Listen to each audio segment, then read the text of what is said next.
Welcome. In this tutorial, we're going to be discussing the Undergraduate Advising Handbook. The Undergraduate Advising Handbook is a document that contains a lot of useful information about the computer science program. This document will be given to you during orientation in a printed format. It is also available online. To find the Undergraduate Advising Handbook online, go to www.cs.rit.edu.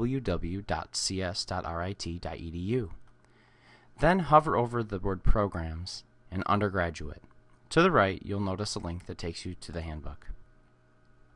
In the table of contents, you'll see an introduction, a section on forms, undergraduate degree programs, academic policies, co-op and final placement, campus services and things to know, the undergraduate advising worksheet, and the undergraduate course offerings and prerequisites.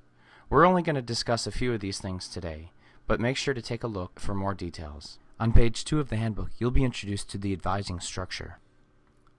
There are two types of advisors in the Department of Computer Science, the first being professional advisors and the next faculty advisors. Professional advisors help you with things like course registration, curriculum review and planning, changing programs, and course withdrawals. They can also assist with early intervention, navigating RIT. They're a liaison between you and other campus departments, and they can provide referrals. Faculty advisors help with things like the technical aspects of the program. They can help with co-ops and finding research opportunities. They can help you with independent studies, and they're part of your professional network. The next topic in this tutorial are computer science electives. Each student must complete a minimum of 24 credit hours of computer science electives. At least 8 credits, or 2 of those classes, must be related to each other. Students typically choose their computer science electives based on what interests them. For instance, you might be interested in learning more about computer graphics, so you start off in Computer Graphics 1. Once you take that course, you may find even more interest in computer graphics, so you may move on to Computer Graphics 2. Further down in the handbook, you'll notice a list of all the computer science elective courses. List A are the courses that we offer in the computer science department. As you can see, artificial intelligence, expert systems, introduction to computer vision, privacy and security are just a few that we offer in the department. Further down the handbook, you'll notice List B. List B are graduate computer science courses. You have the opportunity to take computer science courses at the graduate level and have them count towards the curriculum. List C suggests some of the software engineering courses that we allow to count as computer science electives. And List D are some of the computer engineering courses that we allow to count as computer science electives. We've talked a little bit about computer science related electives. On page 21 of the handbook, there's more information on the different types of groupings that you can choose from. For example, in Group A, you could choose Systems Programming 1 and Programming Skills together, and they will be related. Or you could choose Systems Programming 1 and XML. You'll notice more groupings similar to the one I just explained if you scroll further in the handbook.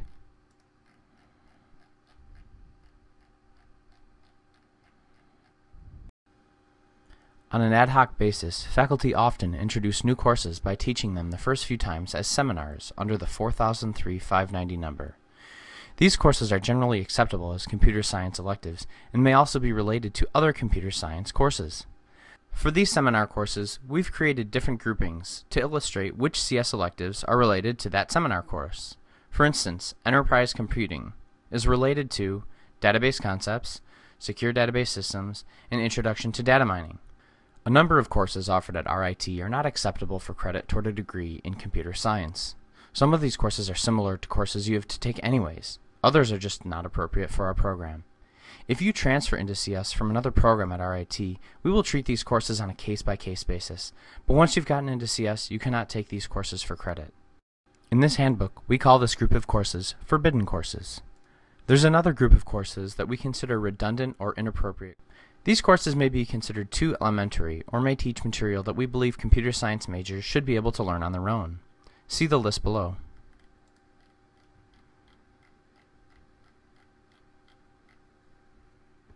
In the computer science program, students are required to do 20 credit hours of a lab science and science electives. Out of these 20 credits, between 12 and 14 must be in a lab science sequence consisting of 3 lecture courses and the corresponding lab courses. The choices for the lab science sequence courses are University Physics 1 through 3, General and Analytical Chemistry 1 through 3, or General Bio 1 through 3. The remaining 6 to 8 credits required in the science block is made up of science electives. These approved science electives are listed on pages 33 through 35. When thinking about which science electives you'd like to take, make sure to check the numerical note listed next to the course number.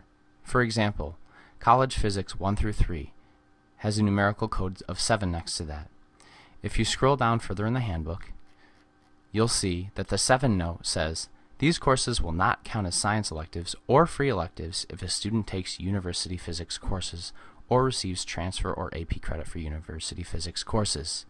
So basically what this is saying is you cannot take both college physics and university physics and have them count in the program. The next topic I'd like to talk about is advanced placement. An increasing number of students come out of high school with advanced placement, called AP for short, credit in various fields. Students frequently receive AP credit for courses in computer science, mathematics, science, and various liberal arts areas. A table of the AP scores and what courses it counts for is listed below. Let's look at an example in this table.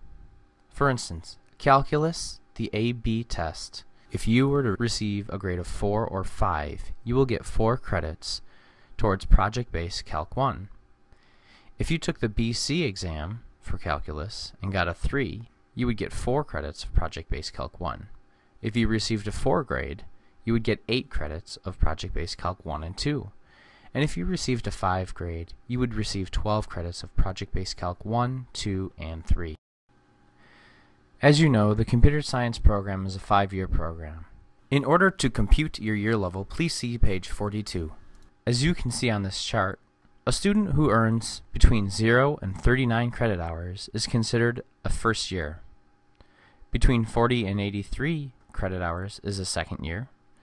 84 to 113 credit hours is a third year, and so on. Near the end of the handbook, you will notice the undergraduate computer science worksheet. This worksheet is used to track your academic progress.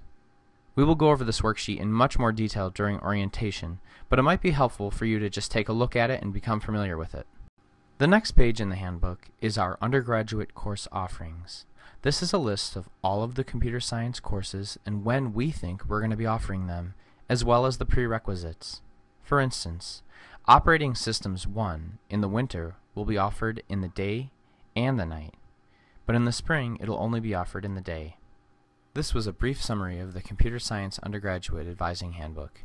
Thank you for watching this video, and be sure to watch the next video on the co-op program.